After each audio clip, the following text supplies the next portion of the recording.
다방면의 지식을 골고루 만나는 오늘의 캠퍼스. 먼저 부대신문 기사부터 읽어드릴게요.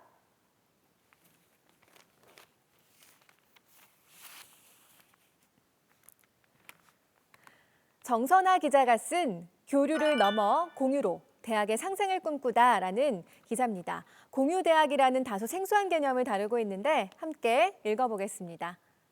공유대학은 대학, 지역사회, 기업, 연구소, 글로벌 파트너 기관까지 다양한 주체가 자원을 공유해 사용하는 것이다. 이때 공유하는 자원은 교수와 학생 등 인적 자원, 강의실과 연구 공간, 기자재와 같은 물적 자원, 교육과정과 프로그램을 포함한 제도적 자원까지 다양하다. 대학 간의 학생과 강의를 교류하는 학점 교류제도 공유대학으로 나아가는 단계에 포함된다. 공유대학은 대학의 위기를 해결하고자 등장했다. 최근 학령 인구의 감소로 정원을 충원하지 못하는 대학이 늘고 있기 때문이다. 정부는 이러한 대학을 부실대학으로 지정해 재정 지원을 중단하는 방식으로 구조 조정을 단행하고 있다. 이에 대학끼리 협력해 함께 생존을 도모하자는 지점에서 공유대학이 새로운 대책으로 떠올랐다. 대학끼리 힘을 모아서 학령 인구 감소에 대처하자는 취지인 것 같은데 이런 시도가 예전에도 있었다고 합니다. 결과가 어땠을까요? 공유대학은 이미 실패를 겪었다. 2017년 세종대학교, 중앙대학교, 이화여자대학교를 포함한 서울 23개 대학이 모인 서울총장 포럼에서 세계 최초로 공유대학 플랫폼을 형성해 인적, 물적 자원의 공유를 시작했다.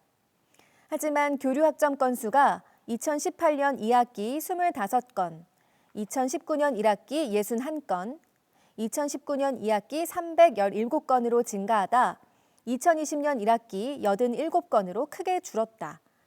결국 지난 8월 코로나19로 인해 대학의 재정이 어려워졌다는 이유로 서울총장 포럼은 플랫폼 운영을 1년간 중단하기로 결정했다. 서울권 대학의 공유대학 플랫폼이 실패한 원인으로는 홍보가 부족했다는 점이 꼽힌다. 학생들이 공유대학 플랫폼의 존재를 알지 못해 이용률이 저조했다는 것이다.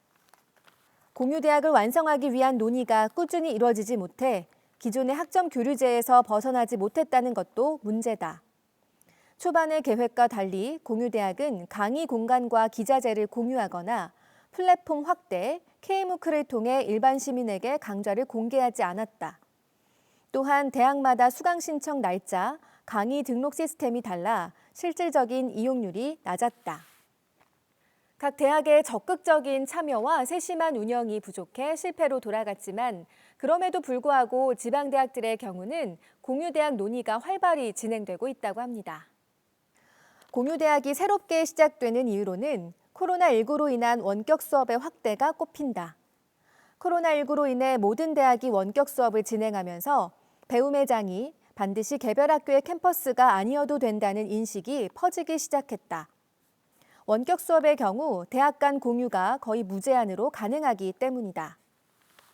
특히 지방대학의 위기를 타개할 방안으로 공유대학이 제안된다. 입시생들의 수도권 대학 선호 현상으로 지방대학에 진학하고자 하는 학생이 더욱 줄어들고 있다. 그로 인해 지방대학은 학령 인구 감소와 재정 위기에 직격탄을 맞고 있다. 여기에 공유대학은 개별 대학에서 중복으로 투자해야 하는 영역을 함께 공유해 재정을 효율적으로 사용할 수 있다. 또한 인프라가 제대로 마련되지 않은 인공지능, 블록체인 등의 분야에 교육 연구 자원을 공유해 대학의 경쟁력을 키울 수 있다. 지방의 공유대학은 지역 발전과도 연결된다. 공유대학은 동료 대학뿐만 아니라 지역 내 기업, 공공기관, 연구소 등 지역과 연계한다. 지역의 특화한 산업에 맞춘 인재를 대학이 교육 양성하고 학생들은 인재로 발전해 지역에 취업하는 구조다. 이를 통해 지역 학생들의 수도권 유출을 줄이고 지역 산업도 발전시킬 수 있다. 어쩌면 공유대학은 지금 지방대학들에게 꼭 필요한 방안일 수 있겠는데요. 원격 수업이 활성화된 요즘이 이 방안을 정착시키기 위한 적기일지도 모릅니다.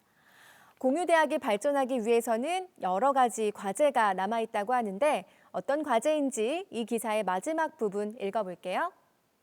공유 철학이 자리 잡은 후 작은 것부터 교류하기 시작해야 한다는 의견도 있다. 활발한 학점 교류, 지적 자원과 인프라 공유에서 시작해 공동학과 개설, 공동학위 등의 과정이 단계적으로 이루어져야 한다는 것이다. 대학의 특성을 살리면서 공유대학으로 나아가야 한다는 의견도 있다. 단순히 대학이 뭉치는 연합의 개념은 개별 대학의 다양성과 차별성을 희석시킬 수 있기 때문이다.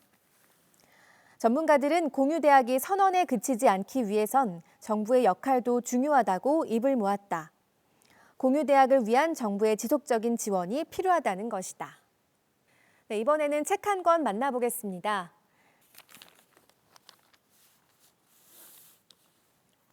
이유빈 기자가 소개하는 책 미셸 푸코의 감시와 처벌인데요. 소개문의 제목은 만인에 대한 만인의 감시입니다. 감시와 처벌의 저자 미셸 푸코는 이러한 감시사회의 성질을 파놉티콘이라는 감옥에 빗대 설명한다. 파놉티콘은 여러 개의 독방으로 나뉜 원형의 건물 중심에 하나의 감시탑이 있는 모양의 감옥이다. 중앙탑의 감시자는 모든 독방의 죄수를 바라볼 수 있지만 죄수는 감시자를 볼 수 없는 구조다. 죄수는 항상 감시받을 수 있다는 공포감에 강박적으로 규율을 지키게 된다. 실제로 감시받지 않을 때조차 마찬가지다. 저자는 우리 사회가 대부분 이러한 파놉티콘으로 구성돼 있다고 주장한다. 부르주아의 감시 아래 무조건 규범을 따라야 하는 노동자들, 교사의 감시 아래 고개 숙여야 하는 학생들의 현실이 그렇다. 이렇게 형성된 권력 관계로 인해 감시의 대상은 주체성과 자유를 잃고 감시자에 순종하게 된다. 노동자가 부당한 해고에 저항하지 못하고 학생은 교사의 일방적인 권위에 반발하지 못하게 되는 것이다. 기자는 최근 코로나 방역 체계로 인해 QR코드 등을 이용해 개인의 행동과 신상이 기록되고 확진자의 이동 동선이 공개되는 것도 이와 비슷한 맥락으로 읽을 수 있다고 말합니다. 우리 사회는 전염병의 위기를 벗어나야 한다는 명목 아래 개인의 자유를 국가에 예속하고 감시를 허락했다. 상황이 급박해지자 사회적 논의 없이 원형의 감옥을 만드는 것부터 시작한 것이다. 사회 구성원들은 자신이 파놉티콘의 죄수가 됐다는 사실보다도 타인을 감시하는 일에 더 몰두했다. 흔히 자유란 획득하는 것보다 간직하는 것이 더 어렵다고 여겨진다. 특히 지난 100여 년간의 우리나라 근현대사는 국민이 자유의 권리를 쟁취하는 과정이었다고 해도 과언이 아니다. 하지만 이러한 역사에 비해 최근의 우리 사회는 자유라는 가치를 너무도 쉽게 저버린 것이 아니었을까? 저자의 주장처럼 인간이 만든 파놉티콘 권력은 인간만이 부술 수 있다는 사실을 우리 사회는 명심해야 할 것이다. 기자의 말처럼 감시사회가 되어가고 있는 건 아닌지 판단은 여러분에게 맡기면서 이제는 안동대 신문으로 이동해 볼게요.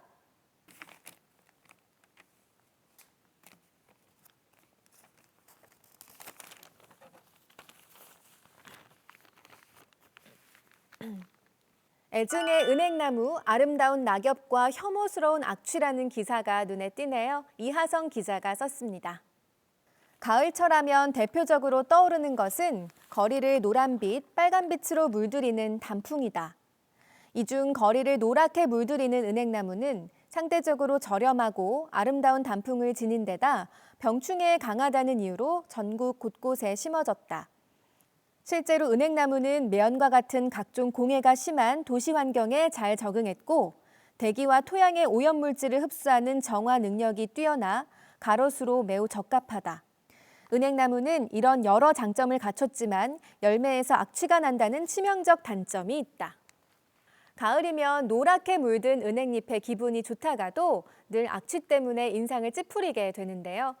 은행나무에서 나는 악취는 무엇 때문인지 지금 바로 알아볼게요. 은행 열매의 악취는 바깥 껍질에서 나는데 이는 나무의 열매 방어 수단이다. 바깥 껍질에는 은행산과 빌로볼 성분이 있어 피부에 닿을 경우 염증을 일으킨다.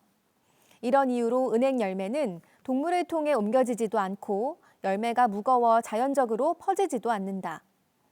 야생에서 은행나무가 인간의 도움 없이 자생한 사례는 극히 드물어 세계 자연보전연맹은 은행나무를 멸종 위기종으로 지정했다. 특히 한창 은행나무가 심어지던 90년대에는 현재처럼 수나무만 심는 방법을 사용할 수 없었다. 기술이 없어 15년 이상 자란 은행나무만 암수를 구분할 수 있었다. 은행나무는 열매의 악취를 고려하지 못한 채 곳곳에 심어진 셈이다. 결국 끝까지 남은 암나무는 지금 악취를 내뿜는 애증의 가로수가 됐다. 가을만 되면 은행나무 악취가 심하다는 민원을 반영해 각 지자체는 나무 종류를 다양하게 하려고 노력했다. 산림청 조사에 따르면 전국 가로수는 2005년 벚나무 29.1%, 은행나무 23.8%에서 2019년 은행나무 12.5%, 왕벚나무 12%로 은행나무 비율이 크게 줄었다. 또한 확보한 예산만큼 암나무를 수나무로 교체해 열매를 맺을 수 있는 암나무가 크게 줄었다. 일부 지자체는 그에 그치지 않고 은행나무에 그물망을 설치하거나 진동 수확기로 낙과하기 전에 수거하는 해결책을 제시했다. 이번에는 동덕여대 학보로 넘어갈게요.